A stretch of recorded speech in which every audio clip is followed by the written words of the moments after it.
Every year, 10,000 Americans are killed on the job. More than 70,000 die of work-related illness.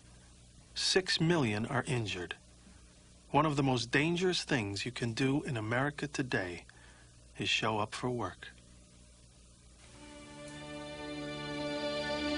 The fire is still burning out of control. Fires and explosions are continuing. 100 more may be trapped inside a building. A massive rescue effort has been underway. They've discovered 2 bodies and they're looking for the 3rd. I can't believe that, people in charge can let this go. They're not concerned about the safety of the workers. They're concerned about maximizing profit, and the devil may care. There is 1 line of oxygen to the men that are trapped down there.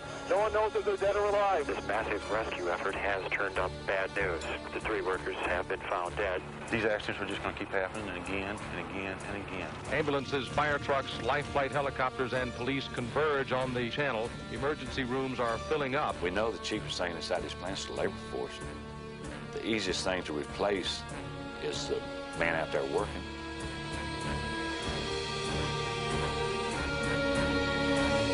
The deadliest occupation in America, by far, is commercial fishing. Off the coast of Alaska alone, nearly a boat a week goes down.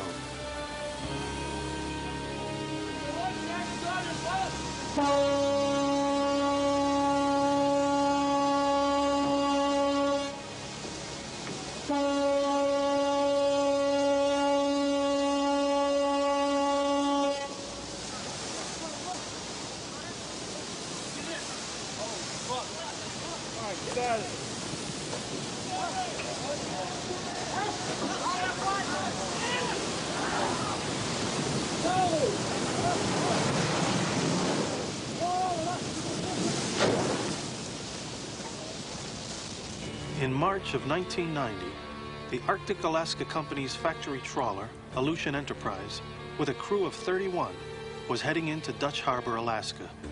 The boat was loaded with fish after a very successful catch. She never made it to port.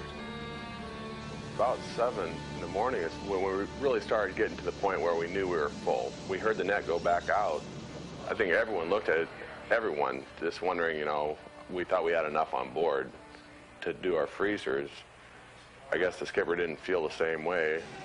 The captain had the crew pull in another 80,000 pounds of fish, even though he knew the ship's freezers were almost full.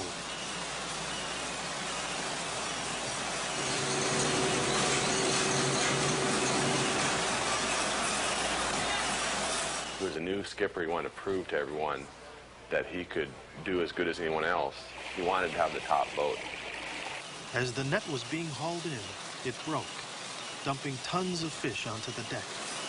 Within seconds, the Aleutian was in serious trouble. A buddy of mine across the table from me hollered out all of us to look back at the overboard chute where we threw out all the garbage and stuff, and it was underneath the water, so it was shooting in water at a pretty good pace. I mean, I'd say 4 times as fast as a fire hydrant can do it. Water actually started coming in over the rail, and the fish started coming back in the boat. And at that point, I told the guys around me, I said, hey, take off your rain gear, this is it. Boxes were everywhere. So you had a little 4-foot by 3-foot little place to crawl through. The galley stairs were closed. The boat was like this. When you come up the stairs, you can look back on the back deck where the net's at. And I looked back, and the back of the boat was actually, the corner of it was underneath the water. And I still didn't think, I didn't think it could be happening on a day like that. It was sunny, it was calm, it was our last day.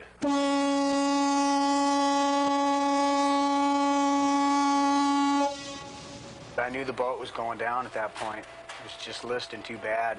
It was almost on its side. Tim Thompson ran by me, and he was sleeping at the time, and he woke up, and he had his underwear on, ran right past me, right to the back of the boat, and dove off head first. And everyone started screaming, throw him a life ring, throw him a life ring. Well, that's when I started thinking, he's been up here fishing for a long, long time. I mean, he knows to get off the boat if it's going down. I came up out of that water so fast. It just was unbelievable. I got up there, and then all I seen was just people jumping left and right. And the whole time I just knew people were dying because the people I could see that were out wasn't near as many as I knew is what there should be. There was noises you wouldn't believe. The boat was making noises now. The water coming into the boat was just loud. The boat was constantly doing that, louder, louder. The wake was starting to roll. I was probably 8 feet away from the boat, the side of the boat. I'm trying to swim away from it. All you hear is that water rushing like a waterfall.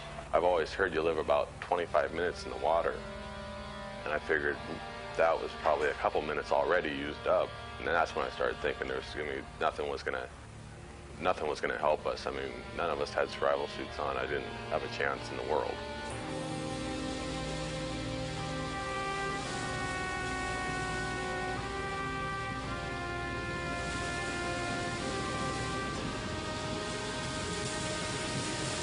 The 142-foot-long Aleutian Enterprise sank in 10 minutes in a calm sea. 9 men never made it to the life rafts. Yeah, let's move. Sounds all right? Everybody getting a raft?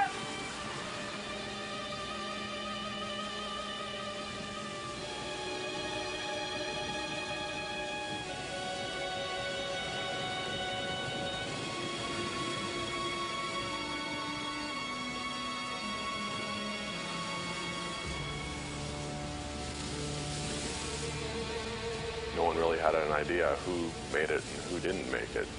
And to sit there and think the guy you were working with 15 minutes earlier might still be on the boat, and to think what it would have been like to go down with it, that was probably the worst part. Thinking about the people that were stuck on board, the people that you knew that were sleeping that never got woken up.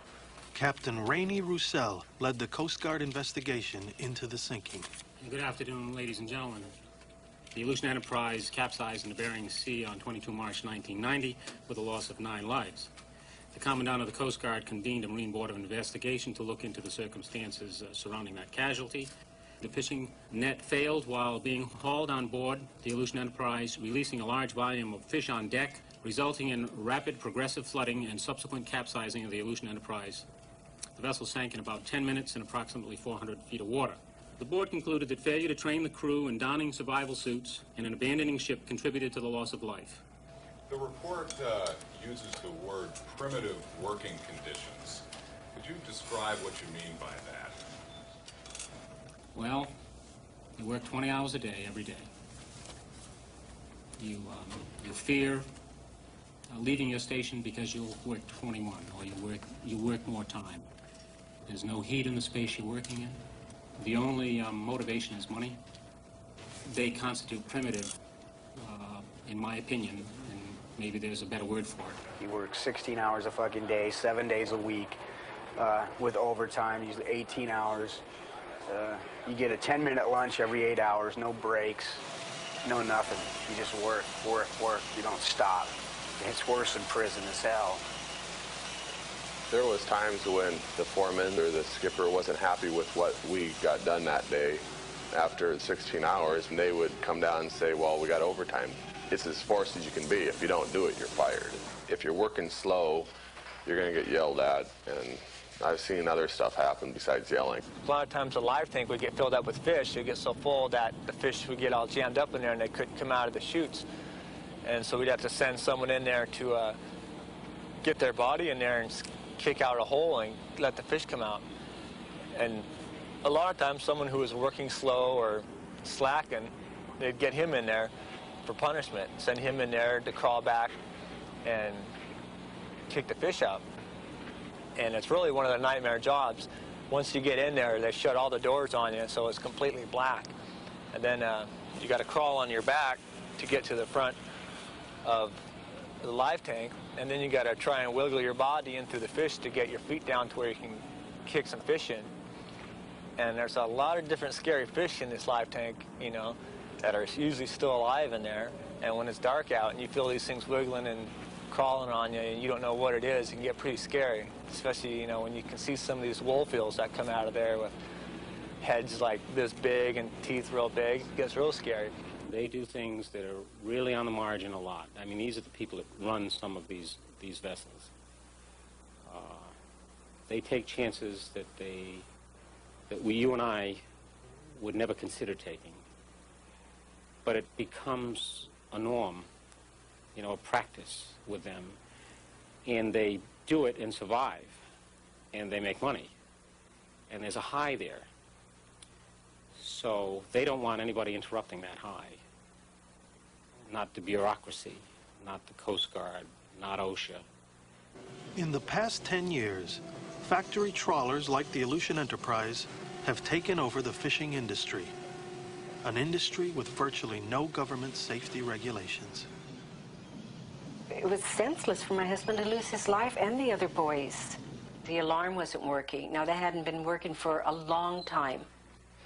Every trip when they came in, they would submit the worksheet to the agent there in Dutch Harbor. They'd unload their fish, and he'd tell them, go out, we'll fix it next time. Well, I'm not an electrician or nothing, but I don't think it would cost very much to have it fixed. But yet they didn't fix it. And it cost, I personally feel it cost everyone that slept through this thing, it cost them their lives. My husband and those boys went to bed with no danger in front of them at all. And then all of a sudden, they're gone. He was my soulmate. Part of me will always be gone. Every day you just exist. You're there because you have to be for your children, your grandchildren. But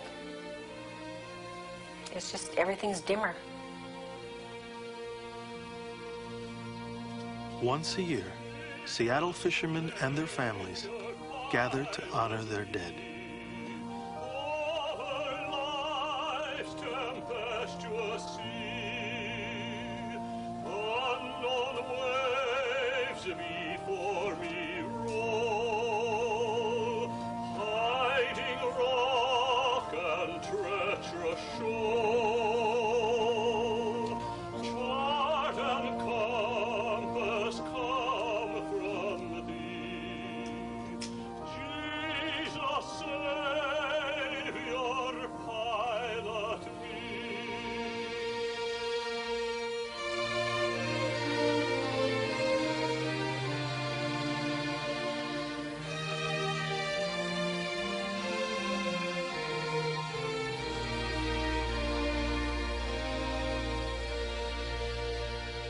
Construction workers are a dime a dozen.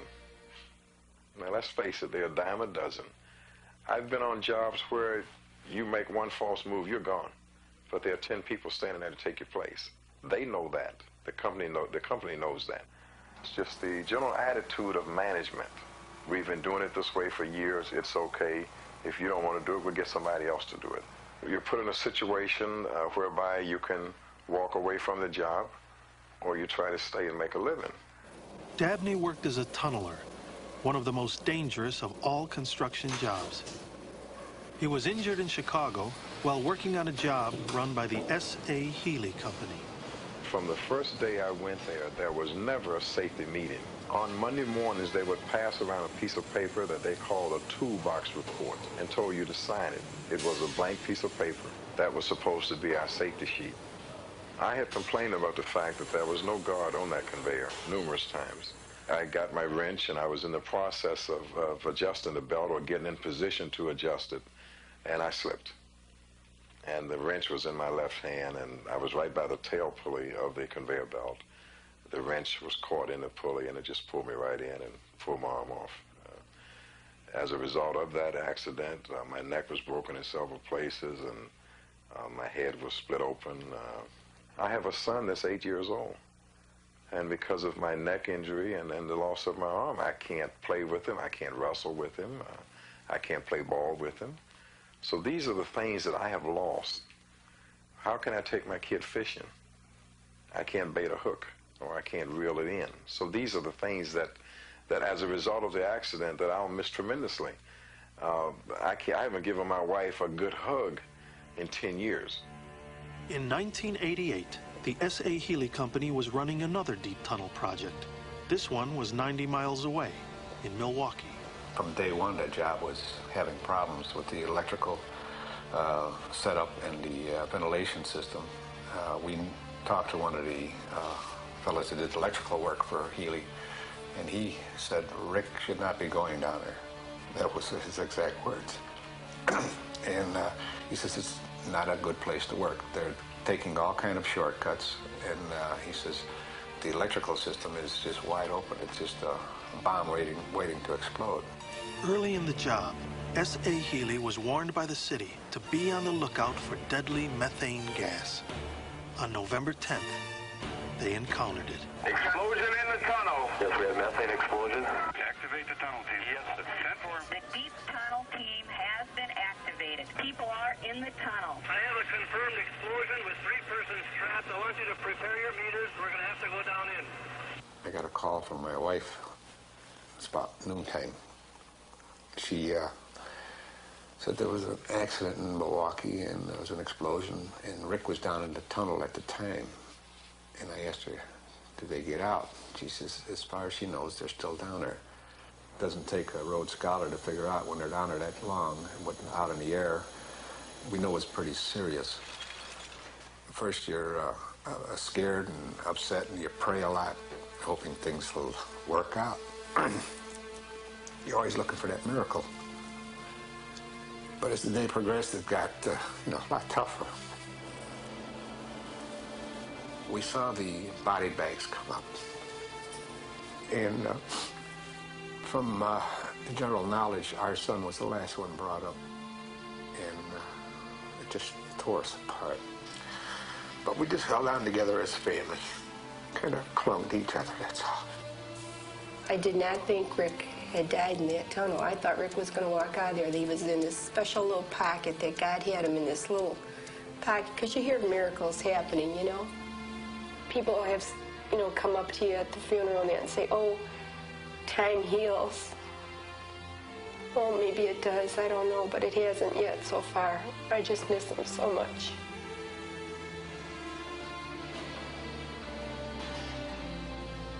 In the old days, the coal miners took canaries in with them. And when there was too much methane, the canary would die, and then the guys they would know to get out of that area. So what the S.A. Healy Company used for canaries is their workers. Phil lost his oldest son, Tony, in the accident. As we pulled up to the job site, we heard on the radio that the 3 men were killed. And at that point, I knew that, Tony was dead. So then, waiting.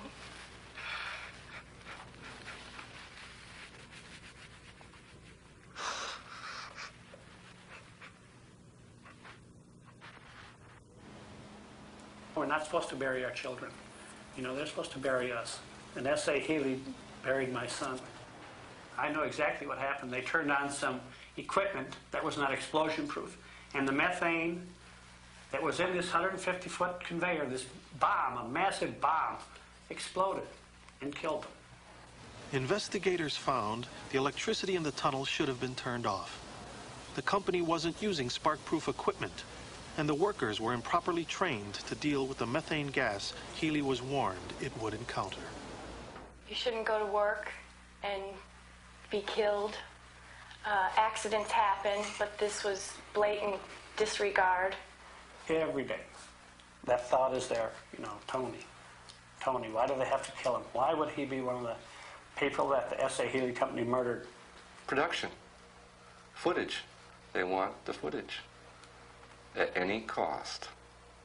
One of the men still in the tunnel was Ron's cousin, Tony.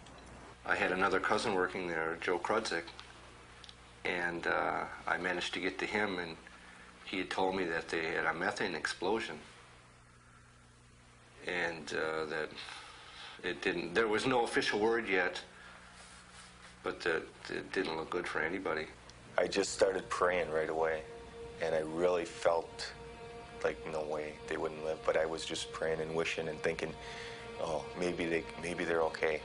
It happened about 9 in the morning, and we didn't locate the bodies till like 4:30 at night. That was a long day. It seemed like 5 days. Seeing my cousin before he was put in the body bag, That's something that's going to stick in. I wish I would have never saw it, but I did. We were the little moles to dig their hole, and they didn't place a human value on us. And that's a pretty rude awakening right there when it happens to someone so young. Because I'm a professional prosecutor and I've been at it for 25 years and I don't emote very easily. But I can tell you every time I picked up this file and went through it, I thought of these men. You can't help but see the tragedy involved in this type of death. Milwaukee DA Mike McCann, a former construction worker himself, investigated the explosion for the state. On November 7th, 1988, 3 days before the explosion, they encountered a sufficient amount of gas that cut off their equipment. The tunnel walker, the man in charge underground, in his own notebook, his diary indicated that they had encountered 22 to 26% methane gas. So there is no question on November 10th, 1988, the S.A. Healy Company knew of the presence of methane gas 3 days earlier in the tunnel and of the ongoing danger of methane gas. They should have shut the job down right then and there. This accident could have been prevented by a methane monitor. Its wires go to the office on the surface, and it shows you the percent of methane you have in your tunnel atmosphere.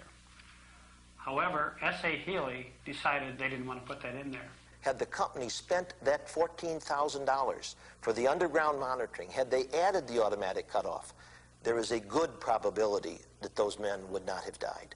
Mike McCann gathered enough evidence to take S.A. Healy to court, where they were found guilty of 2 counts of reckless homicide.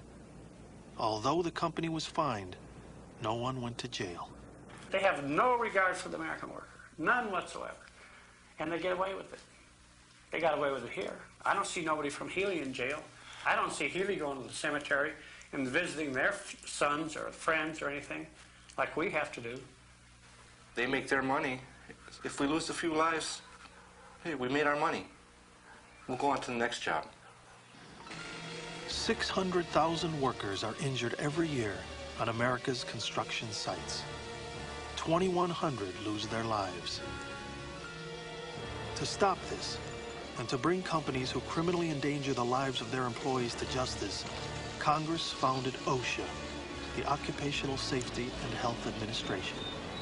The OSHA Act was adopted in 1970, so it's been in effect for over 21 years. During that time, somewhere between 7,000 to 10,000 or more workers have died on the job annually. So you're talking about well in excess of 100,000 deaths.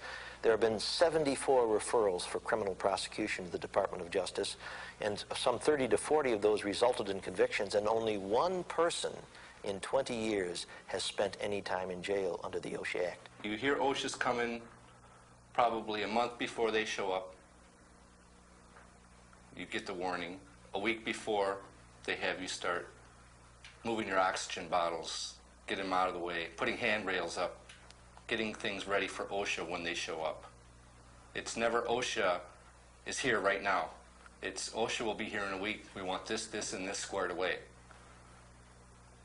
And after OSHA leaves, you never hear nothing else about it. If that handrail comes down, if there's an oxygen bottle laying, it lays. I've worked for the company for 3 years, and I've never seen OSHA ever. In 5 years, I never did see an inspector.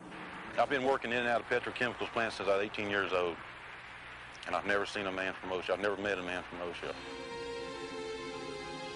Houston, Texas, the petrochemical capital of the United States. Around the ship channel, outside of town, 100 plants sit side by side. This is Chemical Alley, and lately, it's become an alley of danger, injury, and death. In the past 2 years, 500 people have been injured. Over 50 others have lost their lives. We have an emergency. Evacuate these people. This stuff is strong down here, and we've got to get them out of here. But not to get overcome by this stuff. When they start feeling the effect of it, to leave. It's pretty strong down here. All right, take your children, your wife, evacuate the area. Back up over now, we'll evacuate it this there. Back up. Okay, go get your Nestor Center. It's already come from the other end of Marathon down here. This is as far as they're going. They're going to evacuate the whole area. Tell them, turn your air conditioners off, close your windows, put your animals in the house. I want all available Galveston County EMS on the scene. Notify Danforth Hospital to responder disaster nursing team. Cancel or sir?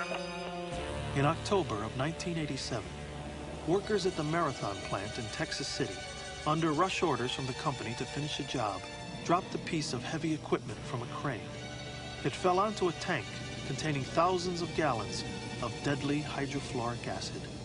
They made an improper lift in violation of every known safety lifting procedure. The load shifted, they dropped the load, it knocked a vent line off of a HF acid tank. The release sent 1,000 people to the hospital. 3,000 people were evacuated. Yeah, have you smelled this stuff? 13th Street and Texas Avenue is real strong. You could see it visually. It's still strong enough over here to gag you. The Marathon plant was in what is called a turnaround procedure. What that basically means is that the entire plant has been shut down so that the whole plant can be reworked, so that the maintenance people can come in and fix everything, repair everything, bring everything back up to the standards that it needs to be at to operate. What that means in terms of Marathon and Marathon's mentality at that point in time is that the entire plant is not working. When it's not working, that means there is no productivity. When there is no productivity, that means there are no profits. If you smell this stuff, definitely get out of the way of it. Headquarters, if you activated emergency siren 755, don't drive through that stuff. Hospital office, ma'am. We've got a police emergency. Marathon had made the conscious decision to disengage the safety systems that normally go along with this storage tank. So Marathon knew from the get-go that if an emergency situation occurred, that this acid was going to be vented to the atmosphere, and that if the wind was blowing towards Texas City, then the people of Texas City were going to be exposed to this acid. To put your animals in the house, close your windows, do not have your air conditioner running, go to the Nestor Center. What you're dealing with is an acid that is extremely caustic, not only to materials like glass, but obviously to human materials, like flesh, like eyes, like lungs. Get 2 or 3 officers up in that area. Let them roll their windows down and see if they can detect any of it. I'm down here in it, but it's burning my nose pretty bad. Here we are, standing out there with this mist and this cloud coming down on us, which was acid burning us. I was getting scared for my own health, you know, thinking that here I am in this stuff. I'm burning, I'm itching, my eyes, I can't hardly see, you know. If it's doing this to me, what's it going to be doing to everybody around us? I have 2 sons, and I don't know what to tell them. I look at my 14-year-old who is at the point who really needs me, and I'm fearful for him because I don't know to tell him, hey, your daddy will be here tomorrow, or your daddy won't be here tomorrow. Everybody's asking us, well, what is it? What is it? Is it going to hurt me? Well, we didn't know. And I don't think half the people in the city, in the area, know what's out there in those plants. It missed the liquid leg on the tank by 18 inches. If it had struck the liquid leg and had a release of gas instead of vapor, there would have been a Bhopal. Casualties would have just been tremendous. This is the first time where a release of HF acid in this magnitude has occurred in a heavily populated area. All the trees, the bushes, and the greenery in the area where the acid blew has now turned brown. Nobody knows exactly what the future holds for all these people. They're guinea pigs. I wonder, when is the next disaster going to happen? Where is it going to happen?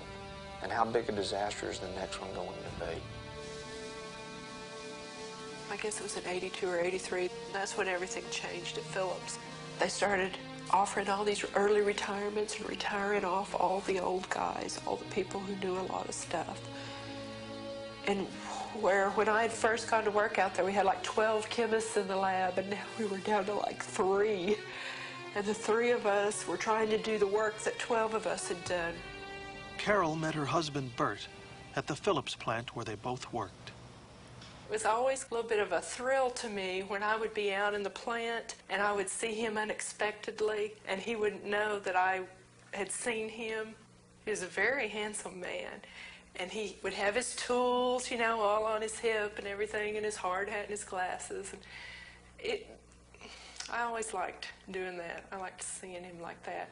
In August of 1989, an explosion at the plant killed 2 workers and injured several others. Although it made them nervous, Carol and Bert decided it was a bad time to leave Phillips. We had just, about a week or 2 earlier, signed the contract to buy this house.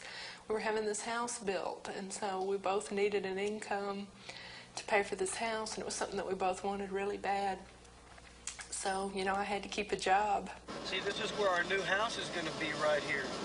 We think that is 4227 Armand View, right there where it says sold. And right Lot 29. What's lot 29? Ours is lot 30. Here it is, right here, lot 30. Right at the front door. Right at the front door, Lauren and Lindsay. Hands in the pockets. This word just in, we have a report of a huge explosion apparently at the Phillips refinery on the ship channel. It is an incredible fire. As many as 100 remain trapped inside a plant building. Carol was across town on a United Way fund drive when she got the news. I'll never forget, we were walking down this hall, and this lady came up to us, a little lady that worked there, and she came up to us and she said, "Are y'all the people from Phillips?" And we said, "Yeah, we are." And she said, "Well, your plant blew up." And they turned on a radio, and they said that it was in the Plant 5 area. I knew that was my husband's area. It was real unlike me because everyone was crowded up trying to hear, and I just started backing away and backing away. And I just backed up till I backed right into somebody's office, up to the wall, and I just sat down in this chair and I just started to cry. I could see the big cloud of smoke coming up from Pasadena. We were about 30 miles away, and we could see it from there. As we were riding, I just kept sitting there, you know, just watching that smoke and watching that smoke. It's a 30-minute drive, but it seemed like it was 3 days. The ethylene fire continues to burn out of control. It looks as if a good part of the refinery structure has blown away. I would see people.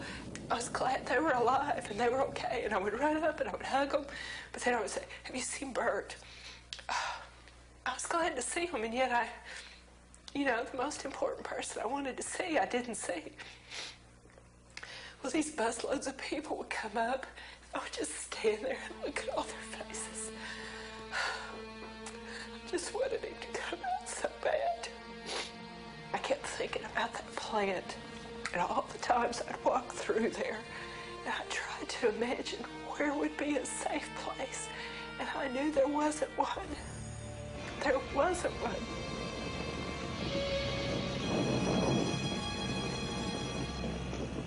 When it ignited, I heard just a whoosh sound. It sounded like the air being taken away. And then I heard a crack. It was the strangest noise, just like a crack, almost like a sonic boom. And I didn't feel the concussion right then, and I looked and I saw it blowing up. And that's when I turned and started running, and the shockwave hit me. The last thing I can remember was my hard hat going out of sight, and I started going forward. After I'd been blown forward approximately 150 foot, first thing I did when I stood up was just touch myself. And I said, "I'm all here." I couldn't believe it. It felt like someone had grabbed the back of my head and just pulled my skin off the top of my head. It had such a force to it. After working in this area for 8 years, I couldn't believe it. I could not believe that this area had been totally destroyed like it was. It looked like a war zone. It was tough walking in there. It was very emotional because there was approximately 20 bodies still inside there. I was in there to help work on the investigation of the explosion on behalf of the union, and I was afraid to look. I was afraid of what I was going to see. Rescue workers sifted through the rubble for weeks. One of the people they were looking for was Bert Arce. After 3 weeks, they told me that they had identified him, that he was dead. There wasn't any doubt. He had a lot of dental work done, and they said that they had a half of his jawbone, and that the teeth were a perfect match with his dental records. After church, I brought him into the living room, They were sitting there looking at me, you know, all curious, what's going on? I started trying to explain to them how there was a big accident where Daddy worked. If I knew where Daddy worked, I could relate to that. And there was a big accident, and there was a big fire, and that their daddy had come home, so that I was pretty sure that he had been killed. I was expecting him to ask all these questions. They just looked at me like I was crazy. And I started trying to explain to him how that you have an outside person and an inside person, and how Daddy's inside person would keep living, but that his outside person wouldn't get to be with us anymore. Bert was one of 23 people who died that day at Phillips. Investigators discovered the accident was caused by outside contract workers brought in by the company to clear a clogged reactor line. They opened a valve on the reactor, not knowing the deadly consequences. Where the valve opened, the liquid come rushing out under 600 pounds of pressure, a little over 220 degrees, and hit an atmospheric pressure and temperature. Well, it immediately went to a tremendous vapor cloud, and it exploded. Tremendous explosion. It registered 3.5 to 4.0 on a Richter scale. The debris was found up as far as 5 miles away from the plant. It's just a tremendous crime, the fact that this could have been avoided. This job was refused by Phillips employees on Thursday. They was told to come down and do the same thing. They said, no, it's unsafe. The valve is leaking through hydrocarbons in the atmosphere. We're not going to work on it. So they go back. They bring in contractors. They're cheaper. They do not ask questions. They do what they're told. They'd been working on this particular job the whole weekend around the clock.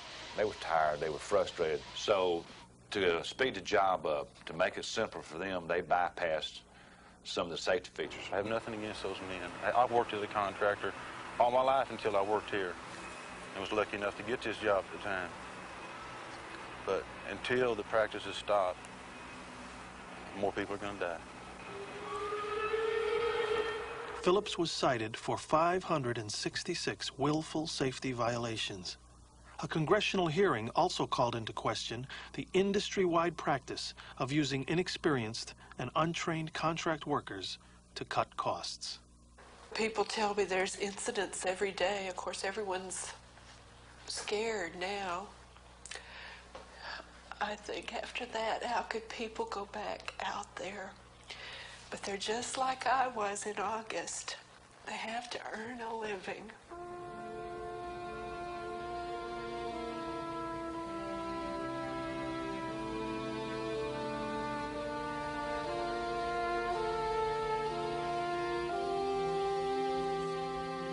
On July 5th, 1990, 9 months after the Phillips blast, there was another explosion. This one was at the Arco chemical plant, 6 miles down the road. Everybody had their timesheets filled out and was fixed to come home. And they went back down to see if they could help out. And they drove up probably about 2 minutes before the explosion, got out of the truck, walked over to the area, and that's when it blew up. Nobody in the whole area, nobody got out. Everybody that was there was killed. I lost a friend, and just like a family member. Billy Ray had asked his best friend Richard to fill in for him at Arco on the day of the explosion. And this time they pushed a little too far. They lost money, but we lost lives. You can't believe it, you know. What the hell can go wrong that can actually do that much? The morning after the accident, Billy Ray and a buddy went to Arco to find out what happened to their friend Richard. They took along a tape recorder so that they would remember what they saw. They never stood a chance. It leveled the whole motherfucking thing. Where are their bodies? So I told him it was a time bomb. You could smell fumes there all the time. And it's been that way. Why don't Arco do something about it? Where were they? Where were they? They were in the truck. They were in the truck. No. No. No. That's Richard's fucking toolbox. Oh, God. Oh, buddy. Oh, Richard, why? Oh, man. Oh,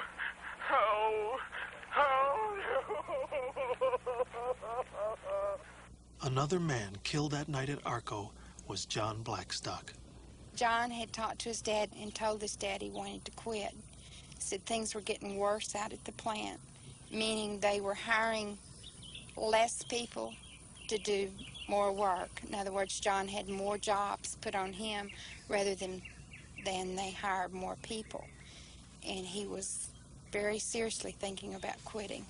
And in fact, I feel pretty guilty because I didn't let him go ahead and quit. I could have took him under my wing in construction and went right on, but I told him that he ought to stay there because that's where the money was at.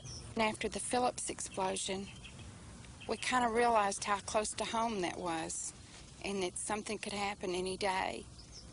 And when John started telling us some of the things that were going wrong at the plant and that the higher-up people wouldn't listen to their problems, I started worrying about him being there. And I worry about all the friends that I have that work in the plants.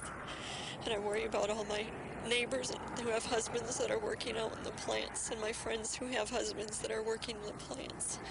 Because you never know from one day to the next what's going to happen out there. Sandra's husband, Greg, also worked at the Arco plant. I told him how frightened I was, that something was going wrong out there, and he told me then the night we were out at the plant that not to worry about the low flares, that it was just the tall flare that I had to worry about, and that if that flare was ever lit, then I could worry. The flares only burn when the plants are having a mishap and something isn't going right.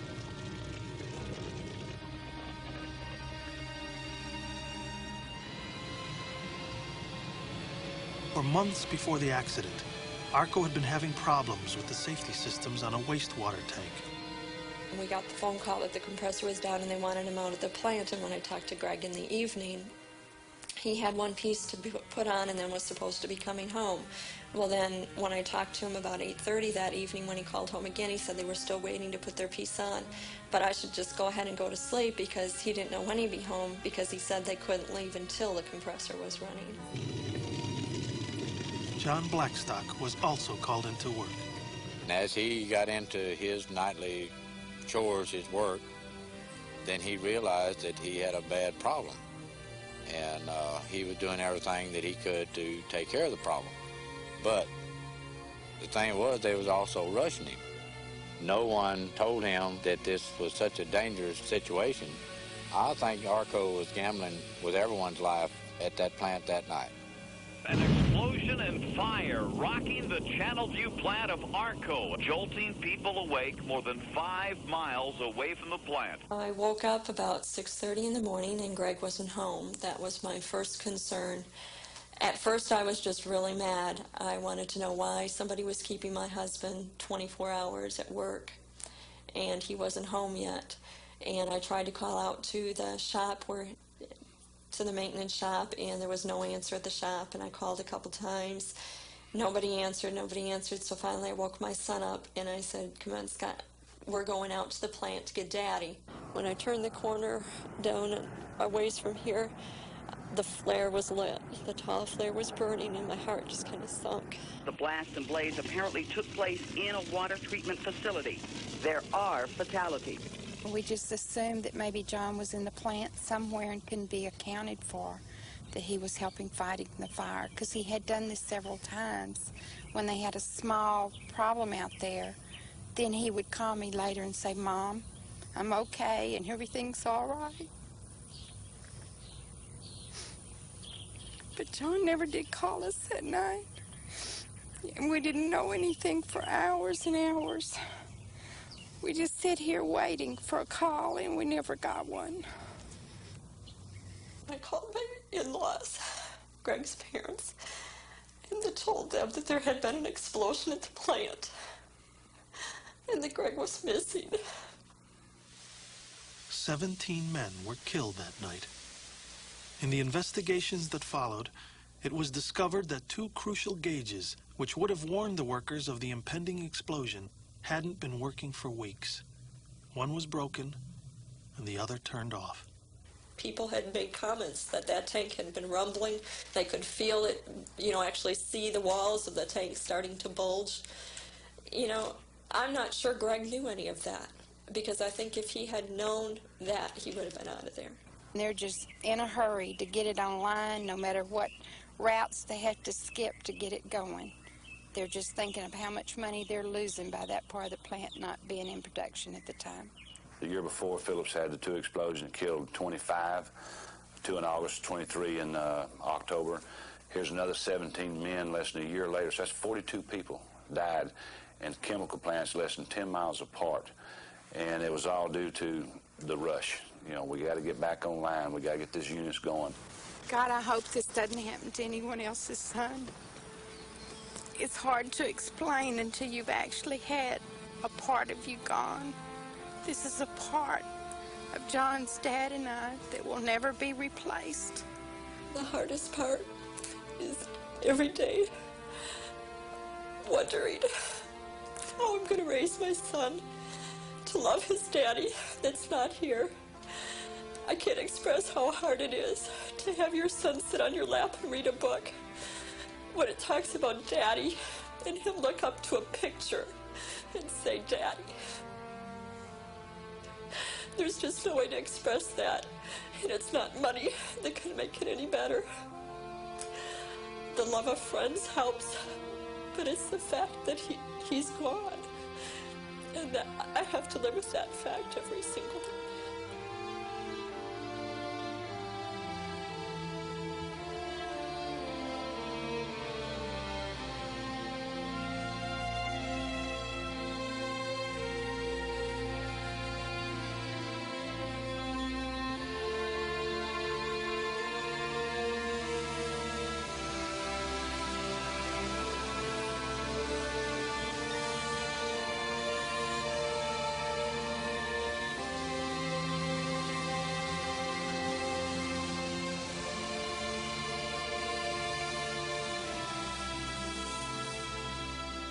Why did my husband have to die? Why did my little girls have to grow up without a dad? I think he died earning a living, which is honorable. But nobody ought to have to die to earn a living. Not in this country.